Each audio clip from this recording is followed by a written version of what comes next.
நான் உங்களோட ஆழமாக பேச போகிறேன். கொஞ்சம் நீண்டதாக தான் இருக்கும், ஆனால் பொறுத்துக்கோங்க.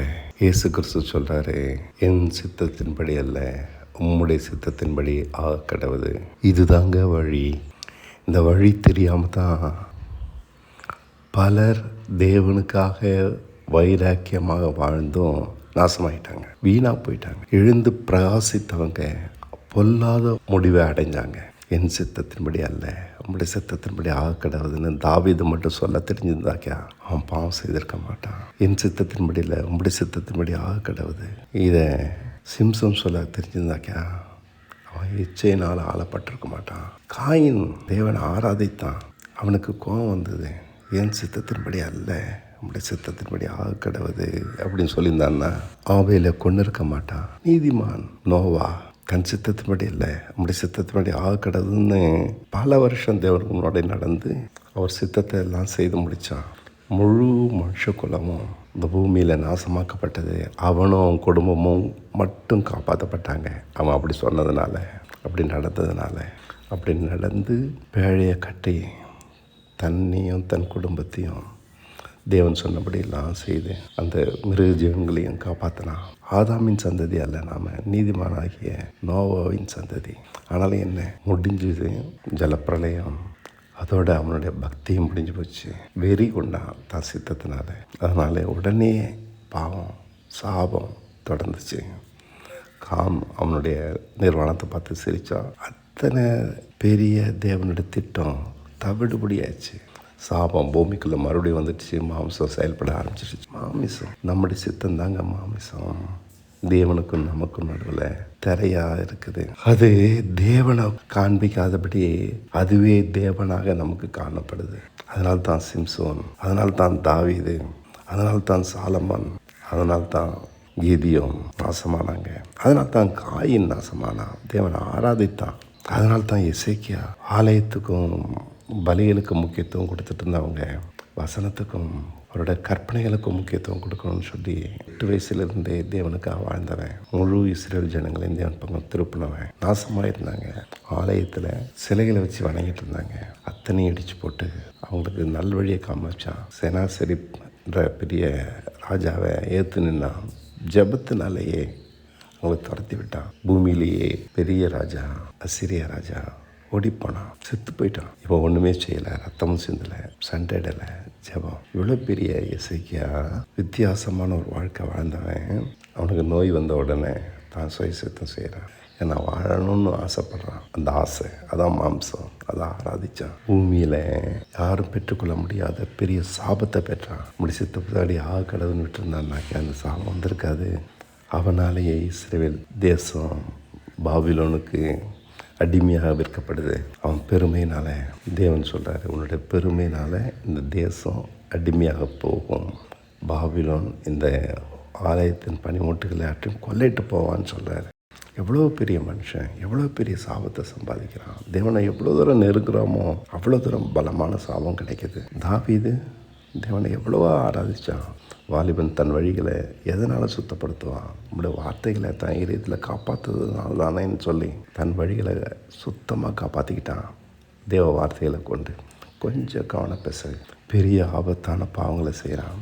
வேசித்தனம், கொலை சாதாரண மனுஷன் கூட செய்ய மாட்டான், நடுங்குவான். அவன் செஞ்சுட்டு வாயை தொடச்சிட்டு நடந்து போகிறான். அவனை தூசிட்டு இருக்கான் மாதக்கணக்காக. இன்னொருத்தனுடைய மனைவியை கூட்டிகிட்டு வந்து அவளோட வாழ்ந்து பிள்ளையும் பெற்றுக்கிட்டு ஏமாத்துறான். எவ்வளோ துணிச்சல்! கொஞ்சம் கவனக்குறை, பெரிய சாபம். அவனோட பிள்ளைங்க அத்தனையும் நாசமாகுதுங்க. அவன் பக்தியாக வாழ்ந்த இந்த பிரச்சனை சாபத்தை சம்பாதிக்கிறான். சாலமன் பெரிய ஞானி, எல்லாத்தையும் ஆராய்ச்சி பண்ணி நீதியாக நன்மையாக வாழ்வது எப்படின்னு தேடுறான். எல்லாத்துலேயும் உயர்வானது எதுன்னு தேடி கண்டுபிடிக்கிறான். ஆனால் அவனுடைய இதயம் பெண்கள் பக்கம் சாய்ஞ்சு போது தேவனுக்கு துரோகமான வகையில் செய்கிறான். சாபத்தை சம்பாதிக்கிறான். அவனாலேயே இஸ்ரேல் தேசம் 2ஆக பிரியுது. பெரிய ஞானி பெரிய ஆலயத்தை கட்டினான், தங்கத்தினாலே கட்டுறான். அதெல்லாம் அவனை தேவனை திருப்திப்படுத்தலை. கிரியைகள்னால சாபம் வருது. தேசம் 2ஆக பிரியுது. அவனுக்கு பின்னாடி இந்த ராஜாக்கள்லாம் பொல்லாதவர்களாக இருக்கிறாங்க. இவ்வளோ பெரிய சாபத்தை சம்பாதிக்கலை, இவன் சம்பாதிக்கிறான். உங்களுடைய சித்தப்படி கடவுதுன்னு சொல்ல தெரியல. இந்த வழி தெரியல. மாம்சம் திரை உங்களை அதை தான் ஆராதிக்கிறாங்க. தங்களுடைய ஆசைகளை ஆராதிக்கிறாங்க, தங்களுடைய கனவுகளை ஆராதிக்கிறாங்க. கெட்டு போயிடுறாங்க. தேவனை எவ்வளோ தூரம் நெருங்குறாங்களோ, தேவனை எவ்வளோ தூரம் மகிமைப்படுத்துகிறாங்களோ, தேவனை எவ்வளோ தூரம் தேடுறாங்களோ, உண்மையாக தேடுறாங்களோ கண்டுபிடிக்க முடியல, விழுந்து போயிடுறாங்க. அவர்களுடைய வழியை கண்டுபிடிக்க முடியல, விழுந்து போயிடுறாங்க, நாசமாயிடுறாங்க, பெரிய சாபத்தை சம்பாதிக்கிறாங்க. எசேக்கியா ராஜா, சாலமோன், தாவீது, காயின், நோவா. ஆனால் ஆபிரகாம், ஈசாக்கு, யாக்கோபு, அவர்களுக்கு பின்னாடி வந்த யோசேப்பு தான் சித்தப்படி நடக்கலை. தேவன் தனக்குன்னு ஒரு சந்ததியை ஏற்படுத்துகிறாரு, ஆபிரகாமின் சந்ததி. அவங்க தான் சித்தத்தின்படி செய்யாமல் தேவ சித்தத்தின்படி செய்ய அந்த வழியை கற்றுக் கொடுக்குறாரு. அதன்படியே ஆபிரகாம் நடக்கிறான், அதன்படியே ஈசாக்கு நடக்கிறான், அதன்படியே யாக்கோபு நடக்கிறான். ஆனால் அவங்க பின்னாடி வந்த அவனோட பிள்ளைங்க நடக்கலை. சந்ததியாக தொடர்ந்து வரன்னு பார்த்தா அது விட்டு போகுது. யோசேப்பு நடக்கிறான், அதுக்கப்புறம் காணாமல் போயிடுது அந்த வழி. என் சித்தத்தின்படி இல்லை, உங்களுடைய சித்தத்தின்படி கிடவுது. அவங்க வாழ்க்கையை ஆராதிக்கிறாங்க, ஆசை இருக்க பிடிக்குது. என் சித்தத்தின்படி இல்லை, உங்களுடைய சித்தத்தின்படி கிடவுன்னு சொன்னால் அது கொடுமை, பலி. இயேசு கிறிஸ்து சிலுவைக்கு போகும்போது தான் சொல்கிறார், அது ஆபத்து, பயங்கரம் நிறைஞ்சது. ஆனால் அதை ஏற்றுக்கிறாரு. ஏன்? பரலோக ராஜ்யம் சமீபமாக இருக்குன்னு சொல்கிறாருப்பா. இதுதான் பரலோக ராஜ்யம், அதனுடைய முடிவு பரலோகம். என் சித்தத்தின்படி செய்யாத ஒரு வாழ்க்கை முடிவு பரலோகம். என் சித்தம் மாம்சம், அது சுய புத்தி, சுய பலம், என் மேலே வச்சுருக்க நம்பிக்கை. அதனால தான் நம்ம வாழ்க்கையை வாழ பார்க்குறோம், வேலை தேடுறோம். இப்படி செய்யலாமா, அப்படி செய்யலாமா. நம்மளோட புத்தி அடங்காது, தேவ சித்தத்தை ஏற்றுக்க மாட்டோம். இது பேர் தான் மாம்சம். வேலைக்கு மட்டும் இல்லை, வாழ்க்கை ரொம்ப கஷ்டமானதுங்க. நன்மை மட்டும் செய்ய நம்மளுக்கு தெரியல. நகையை ஒருத்தன் தூக்கிட்டு போயிடறான், என்ன செய்ய முடியும்? சொத்தை பிடிங்கிட்டு போயிடறான், என்ன செய்ய முடியும்? குடும்பத்தை பிரிக்கிறான், என்ன செய்ய முடியும்? நம்மளுடைய சுய புத்தி அடங்காது. அதை செய்யலாமா, இதை செய்யலாமா? போலீஸை போய் பார்க்கலாமா, கட்சிக்காரனை போய் பார்க்கலாமா? நம்ம திறமை, நம்ம புத்தி, நம்முடைய யுக்தி, நம்முடைய பிரயாசத்தை கொண்டு சமாளிக்கலாம். தீமையை மேற்கொள்கிறதுக்கு இன்னும் தீமை செய்யலாம். இதுதான் நம்மளுக்கு தெரியும். இப்படி தாங்க கெட்டு போயிட்டாங்க. காயின் இப்படி தாங்க வெறி கொண்டாங்க. நோவா குடித்து வெறி கொண்டான். தான் சுய சித்தம் வெறி கொள்ள செய்யும். நான் சிலுவை இல்லாமல் வேறு ஒன்றை குறித்தும் மேன்மை பாராட்ட மாட்டேன்னு சொல்லார் பவுல். வெறி கொள்ள செய்யுது நம்முடைய திறமைகள். எனக்கு புதுசாக கண்டுபிடிக்கக்கூடிய திறமை நிறைய, அது என்னை வெறி கொள்ள செய்யுது. அதனால் தேவ சித்தத்தை தூக்கி போட்டுட்டு என் திறமையினால் வாழ முயற்சி பண்ணுறேன், என்னோடய புத்தியினால். இதாங்க இந்த உலகத்தில் இருக்க எல்லாருமே செய்கிறாங்க. இயேசு கிறிஸ்து நானே வழின்னு சொன்னார். அது என்ன அவர் வழி? என் வாழ்க்கையை தேவன் திட்டமிட்டு வேற ஒரு வழியை வச்சுருக்கிறாரு. அதான் பரலோக ராஜ்யம். அவர் இஷ்டப்படி நிற்போம். அது சமீபமாக இருக்குப்பா. அவருடைய பிளான் படிப்போம். உன் சுயபத்தின் படி போகாத, ஒன்றும் ஆலோசனைப்படி செய்யாத, உன் இஷ்டப்படி நடக்காத. நம்மளுடைய இஷ்டப்படி நடக்கிறதுனால தான் கடனில் இருக்கும். நம்ம இஷ்டப்படி நடக்கிறதுனால தான் பிரயாசப்பட்டு நம்முடைய பிரயாசத்தை மற்றவன் அனுபவிக்கிறான், நாம் தோல்வியில் கிடக்கிறோம். நம்ம வாழ்க்கையை நடத்தவே முடியலை, பிள்ளைகளை சீர்படுத்த தெரியலை, அவங்களுக்கு நல்ல வாழ்க்கை அமைச்சு தரது எப்படி? பெரிய கேள்விக்குறி நம்மளை பயமுறுத்திக்கிட்டே இருக்குது. வாழ்க்கை கொடுமையாக இருக்குது. ஏன்னா நம்மளை சித்தம் அப்படிப்பட்டது. இந்த வழி இல்லை இயேசு சொல்லித்தரது. இளைப்பாறுதலான வழி, பரலோக ராஜ்யம். அது சமீபமாக இருக்குது. வலி நிறைஞ்சது தான். என் சித்தப்படி கடவுது. வேண்டாம் ஆண்டவரே, உங்களுடைய சித்தப்படி கடவுது. விட்டு கொடுக்குறாரு. அடிக்கிறாங்க, இளைப்பாறுதலாக இருக்கிறாரு. கதறலை, பயப்படல, அவமானப்படுத்துகிறாங்க. உலகமே அவர் கூடி நின்று அவரை தூஷிக்கிறாங்க, கைத்தட்டி சிரிக்கிறாங்க. அவர் செய்த செயல்களை பார்த்து பொழுந்தவங்க நீ கேவலமாக பேசுகிறாங்க. அவரோட நின்ன நண்பர்கள், அப்போஸ்தலர்கள் ஓடி போயிட்டாங்க. தனியாக நிற்கிறாரு. முடி சித்தப்படி கடவுன்றதான் இந்த வாழ்க்கை. ஆனால் இதுக்கு ஒரு முடிவு உண்டு. நம்முடைய சித்தத்துக்கு முடிவு கிடையாது, அது நாசம்தான். அவர் தேவ சித்தத்தினுடைய செய்வதற்கு மகிமையான ஒரு முடிவு இருக்குது. தேவனுடைய பிளான் அது இப்படி தான் இருக்கும். தேவ சித்தத்தின்படி நடந்ததால் அவர் உயிரோடு இருந்துச்சார். 3ஆவது நாள் மரித்தார், ஆனாலும் உயிரோடு இருந்துச்சார். அவருடைய முடிவு பரலோகத்தில் இருந்தது.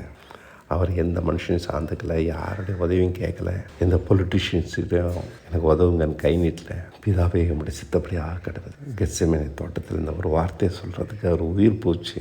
அதுக்கப்புறம் அவர் இளைப்பாறுதல் தான். இளைப்பாறுதல் இதாங்க பரலோக ராஜ்யம். இதுதான் பரலோக ராஜ்யம். நம்ம இளைப்பாறுதலை இழக்கிறோம், பயப்படுறோம், தவிக்கிறோம், ஏங்குறோம். இது நடந்துடாதா, அப்படி நடந்துடாதா, குழம்புறோம், தடுமாறுறோம். இது நம்மளோட புத்தி. பரலோராஜ்யத்துக்கான வழி இது இல்லை, நானே வழி. இயேசு சொல்கிறாரு, இதுதான் என் சித்தத்தின்படி அல்ல, உங்களுடைய சித்தப்படி ஆகக்கூடாது. தூக்கி போட்டுறாரு. பிள்ளைக்கு நல்ல எதிர்காலத்தை அமைச்சுவா தரணும்னு எவ்வளோ முயற்சி பண்ணேன். என் புத்தி யுக்தி பிரயாசம் ஒன்றும் நடக்கலை. உங்களுடைய சித்தப்படி ஆகக்கூடாது. தூக்கி போட்டேன். குடும்பத்தை நடத்துறதுக்கு எவ்வளோ பிரயாசப்பட்டேன். அது ஒன்றும் நடக்கலை. தாறுமாறாக போகுது. தூக்கி போட்ட முடிச்சத்தபடி ஆகக்கூடாது.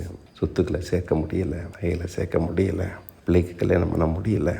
முடிச்சத்தபடி ஆகக்கூடாது. அது என்ன வேணால் ஆகட்டும். கையை பிரிச்சுட்டேன். பிதானோட வலது பாசத்தில் போய் உட்காந்துக்கிட்டேன். உமக்குன்னு ஒரு திட்டம் இருக்குல்ல, அதான் பரலராஜ்யம். நான் எதையும் இழக்கலை. அவர் சித்தம்னு ஒன்று இருக்குது, அது நடக்கும். நான் எல்லாத்தையும் இழந்தது எல்லாத்தையும் திரும்ப பெற்றுக்கொள்வேன். அந்த உறுதி எனக்கு இருக்குது. பன்மடங்கா அழகா சிறப்பாக மகிமையாக உங்களுடைய சித்தத்தின்படி ஆகக்கூடாது.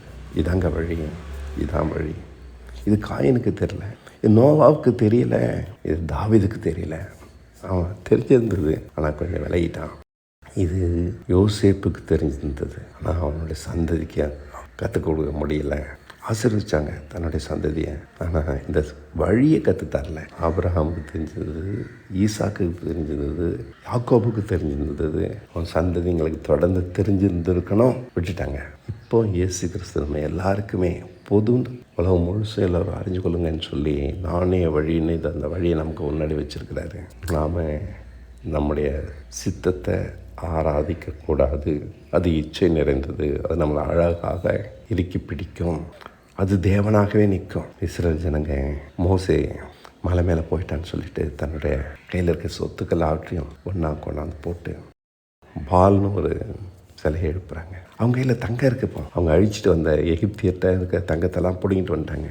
எகிப்தியர் இப்போ சும்மா கிடக்கிறாங்க. இவங்க இப்போ பணக்காரங்களாயிட்டாங்க. நாம் ஏன் ஒரு தேசத்தை தேடி வரணும்? திரும்ப எழுத்து போவோம், நிலங்களை வாங்குவோம், அந்த இடத்த பிடிப்போம், அவங்கள நாம் அடிமைகளாக்குவோம். நம்ம கையில் அவ்வளோ பணம் இருக்குது, அவ்வளோ தங்க பணம். அவங்க புத்தி கரெக்டாக தானே யோசிக்குது. நம்ம இருந்தாலும் அப்படி தான் யோசிச்சிருப்போம். கோடிக்கணக்கான ரூபாய்புறமான தங்கம் அவங்க கையில் இருக்குது. எதிர்த்து இருக்க எல்லா தங்கத்தையும் பிடிங்கிட்டு வந்துட்டாங்க.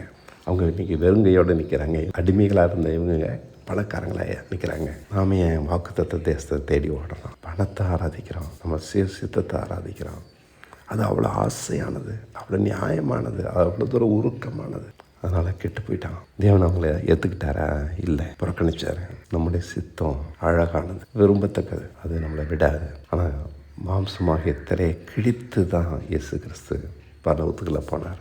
என் சித்தம் வேண்டாம் ஆண்டவரே. அவர் சம்மதிச்சிருந்தாண்டாக்கா சிலுவை அவசியம் இல்லை. அவர் சம்மதிக்கலை. பிலாத்துக்கு சம்மதிக்கலை. தப்பிச்சு விட்டுருங்க ஆண்ட கேட்டிருக்கலாம், சம்மதிக்கலை. அந்த விலை நிறைஞ்ச வாழ்க்கையை ஏற்றுக்கிட்டாரு. நம்மளோட சித்தம் எதுவானாலும் அது எனக்கு வேணும். இதாங்க வாழ்க்கை, இதாங்க வழி.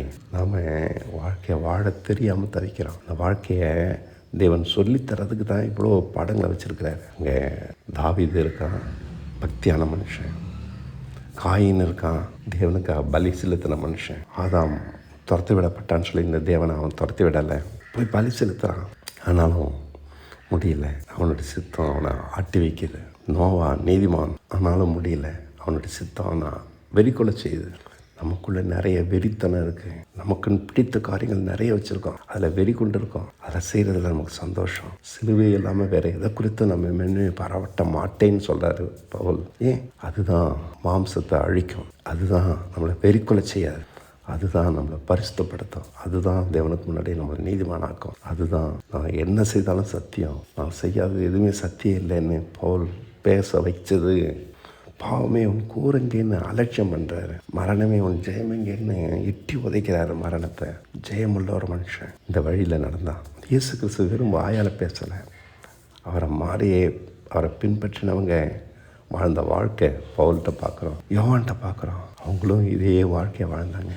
அந்த ஜீவன் எங்களுக்கு வெளிப்பட்டதுன்னு சொல்கிறாரு யோவான். அந்த வார்த்தைகளை பற்றிக்கொள்ளும் போது அந்த ஜீவன் எங்களுக்குள்ளே வெளிப்பட்டது. தேவ சித்தத்தை செய்கிறதுல ஜீவன் வெளிப்படுது. நம்முடைய சுய சித்தம் செய்கிறதுல எதுவுமே வெளிப்படாது, மரணம் தான் வெளிப்படும். அது அழகானது, ஆனால் மரணத்துக்குரியது.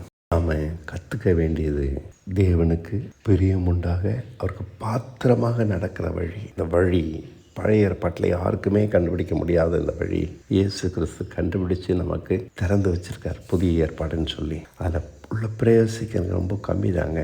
நம்மளுடைய சுய சித்தத்தை வெறிக்கொள்ள செய்கிற அந்த சுய சித்தத்தை தூக்கி போடுங்க. அது நம்மளுக்கு இனிமையாக இருக்குது, சுகமாக இருக்குது, நியாயமாக இருக்குது, நல்லதாக இருக்குது. பிடித்தமாக இருக்குது, எல்லோராலும் பாராட்டப்படத்தக்கதாக இருக்குது. வேண்டாம். உங்கள் புத்தி அழியணும், என் புத்தி சுருங்கணும், அது பேர் மாம்சம். அது மேலே வச்சுருக்க நம்பிக்கை நொறுங்கணும், அது பேர் தான் மாம்சம். நம்முடைய பலம் ஒன்றும் இல்லாமல் போகணும், அதுதான் மாம்சம். நம்முடைய புத்தி, நம் மேலே வச்சுருக்க நம்பிக்கை, நம்முடைய பலம், இந்த 3 சேர்ந்து தாங்க மாம்சம். இது நம்மளை அழிச்சிடும். அதுபடி நடக்காதீங்க.